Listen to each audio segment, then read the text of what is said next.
This is how the story goes. When I was like, I think 7 years old, I visited Europe with my mom and dad. Mm-hmm. And I was in Germany, and I visited this city called... Köln. Yeah, that Köln. place. I can't pronounce it.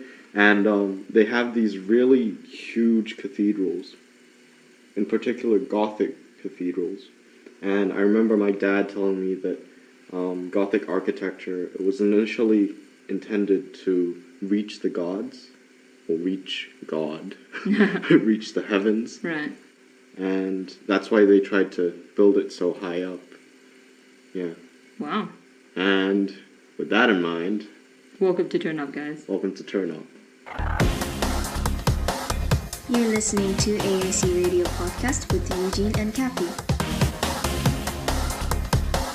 Right, so the alphabet for this week is G, and we decided to do Gothic. Gothic. So according to the dictionary definition of Gothic, it can either denote or relate to or resemble the style of architecture that was used in Europe from the 12th to the 16th centuries, characterized by the lancet arch,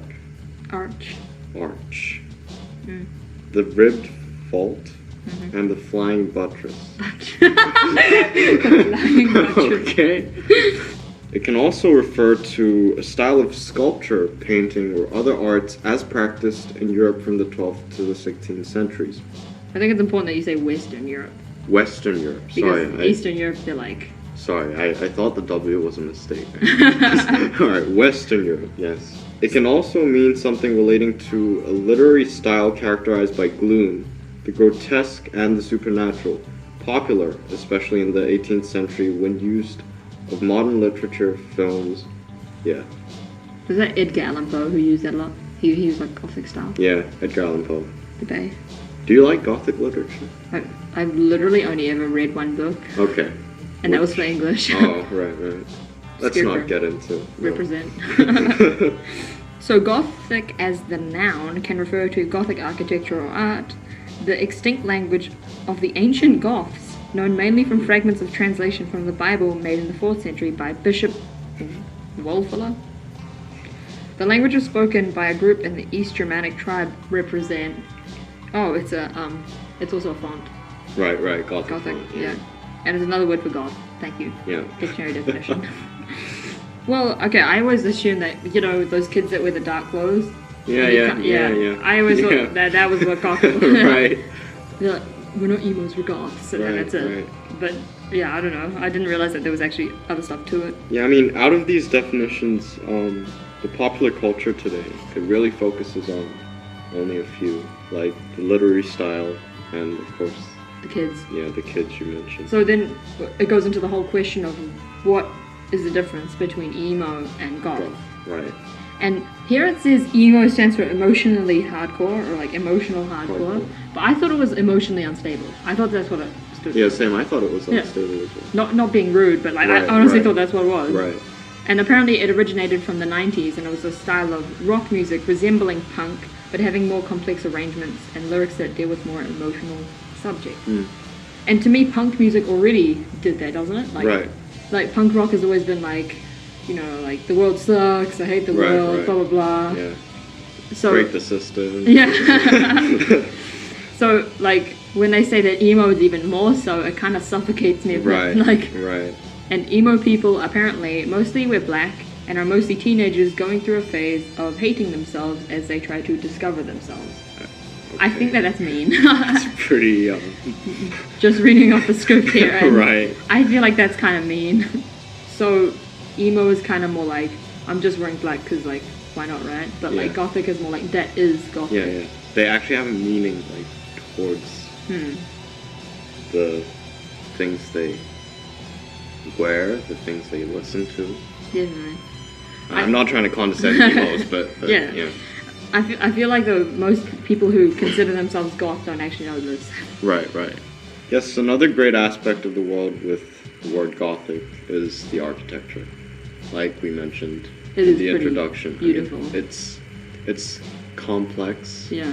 And when you look at these details in these kind of architectures, you start to wonder like, Wow, do we have the capacity to replicate this today? Because like, it was built like several hundred years ago, but still the quality and Yeah. it's great. And how meticulous it's done. Right. Like, especially for such a long time ago, like, Right.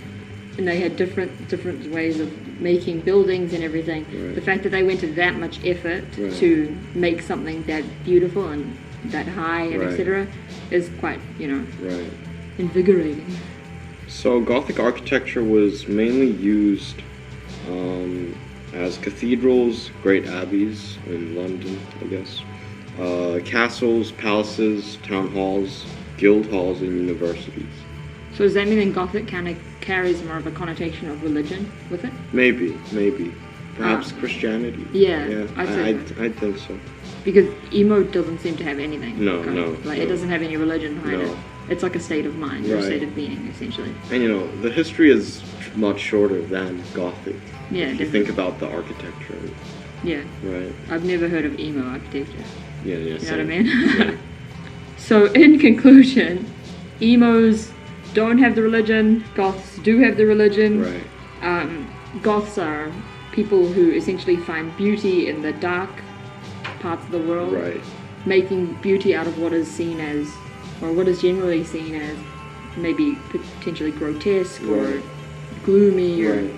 and emos have a lot shorter history. Right. And Gothics, they don't necessarily hate themselves. That would be more relevant to emos. Right. Yeah. Emo is more of a state of being or Right, mind, right. while goth is more like, well, you might not think that that this gloomy place is Yeah, it's pretty... kind of like their own culture. Yeah, I see that, definitely. Yeah. Yeah, actually, that's how you can describe Yeah. it. Goth is cultural, while emo is the state of being. Right. Fair Enough Podcast with Eugene and Kathy.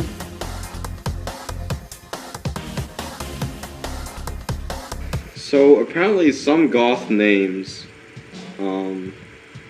exist. They actually have their own specific special names. I didn't know about this. Well, as we defined Gothic just now as being a culture, Right. that makes sense, doesn't it? Right.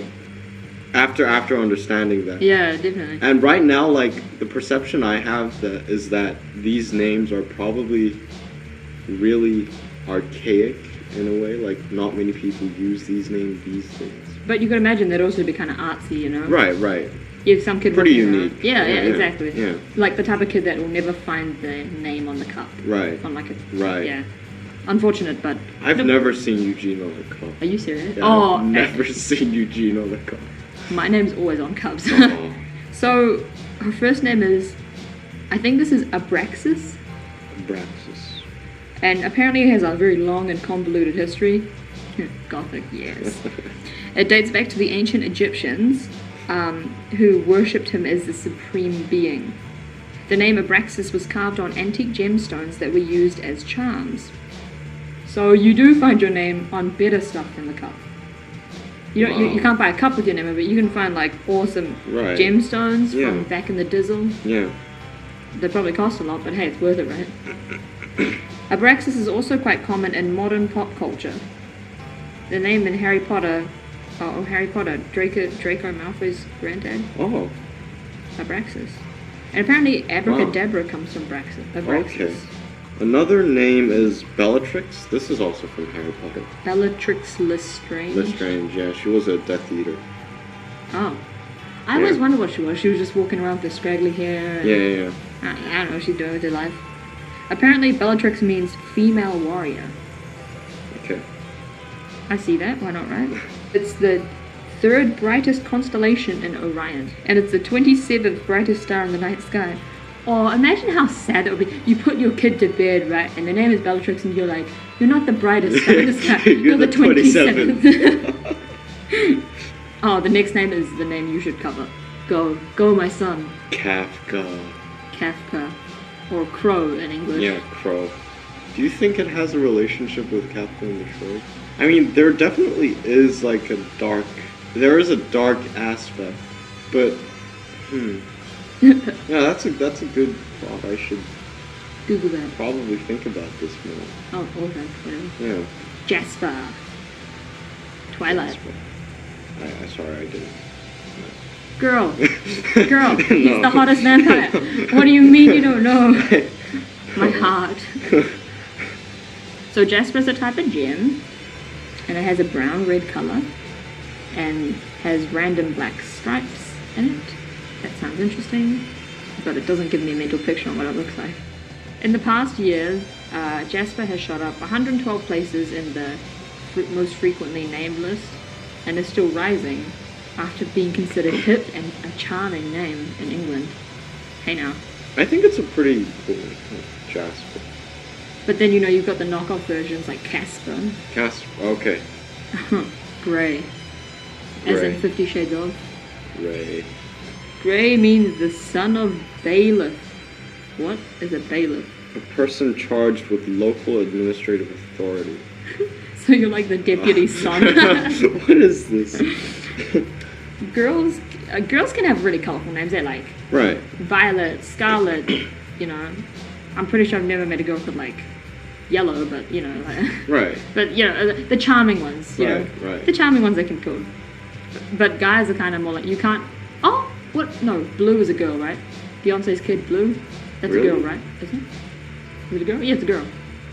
Yeah, Blue is a girl. Oh. Is it Blue? Is that her name? Someone's name is Blue. Someone's name is Blue. Is it Beyonce's kid? I don't know. That's gonna be Googled later. Anyway. But yeah. Blue. Oh. Yeah. That's what I thought her name was. So, girls can have colourful names. But, like, guys, they kind of have to have, like, monochromatic, I think the word is. Right. Grey. Gray. White. Yeah. Beige. Beige. Cream. Cream. Ew, that sounds gross. Okay. Maybe just stick with grey. Graphite. Jinx. Now, literally, the only thing the script here says is, need more of an explanation as to why this would be a Gothic name, question mark. Like, yes, I actually do, because I don't see the relevance. Jinx. Jinx.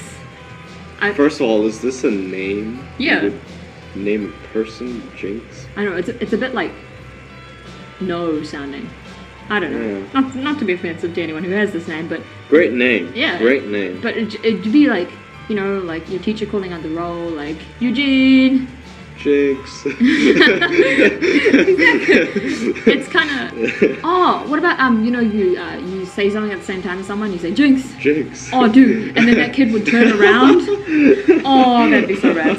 Or like you're talking with Jinx, and you'd be like Jinx, and he'd be like what? And you'd be like, oh, you don't get it. Lucifer. Oh, nice. Yeah, Lucifer. I mean, That this term I know because it's one of Jay-Z's songs. Oh, girl. That name is banned in New Zealand? Really? You can't call your kid Lucifer. How come? Because Lucifer was the angel. Angel, right. Yeah, but he went bad. But he was like he was Archangel Gabriel. Yeah, Gabriel, yeah. And then he went bad, and so he went like to hell or something. I don't know how that works, but Oh. yeah. And then he became like one of the angels of darkness, even though Lucifer means like light bringer. Right. Or whatever. Sounds cool though.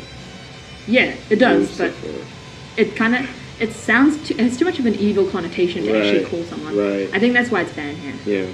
I mean, someone tried to call their kid Bus Stop here, and that was like, they kind of didn't really have a problem with that, but Lucifer, because of its evil connotation. Yeah.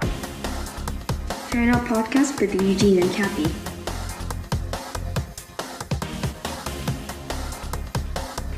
And now it's time for our extra whatnots.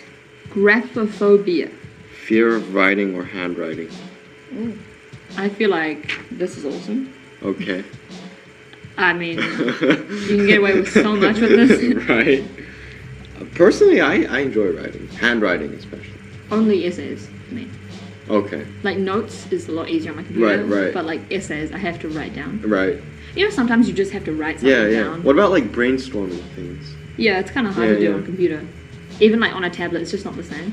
But yeah, sometimes you just need to write stuff down. Yeah. So in that way, I sympathize with these people. All right, our movie of the day. The Ghostbusters. Who you gonna call? Ghostbusters. I've literally only heard that song. All right, our artist of the day. Do you know them G.R.L? G.R.L. I don't, but didn't they have to do something with suicide? Oh yeah, they're a girl group, and like Okay. there was 5 of them to begin with. Right. And wait, then there was to begin with. And then there was 4. Oh. Well, yeah, one of them she committed suicide. Wow. September last year. Oh, really? That Yeah. recently? Yeah. And What happened? Do you know what happened? No one really knows because Oh. she did a few interviews prior to Okay. like a week or so before she did it, and then it came as complete shock to all her band Right. members and everything.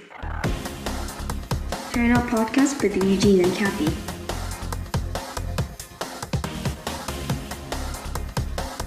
SAT word of the day. Gravity. This is one of those SAT words that you think you know the meaning of, but they have an SAT meaning to it too. Right. Yeah, there's a lot of words like this. You know, they have 2 meanings, or more than 2 meanings. Gravity refers to seriousness. So, you know, when someone says, I don't think you understand the gravity of the situation, Right. it means like, you're not taking it seriously, It bro. comes out in a lot of movies. Yeah. So I think it's time for our credits. Yep. Alright, so credits to Michelle Kim, Big Boss Lady, CEO, party animal. She likes to eat Jello on occasion. Yep. Helena Zhang and Bridget Wilson, our lovely scriptwriters. Alright, we hope you guys tune in next week. Don't forget to like, comment, subscribe. Emphasis on the comment, because we cry every time. And the likes. Please like the posts. You know, we have a lot of page likes, but please like the posts. Because it make us cry. So, good day, good night, good eve, good morrow, and don't forget to Turn up. You're listening to AAC Radio Podcast with Eugene and Kathy. skip Lilith at first.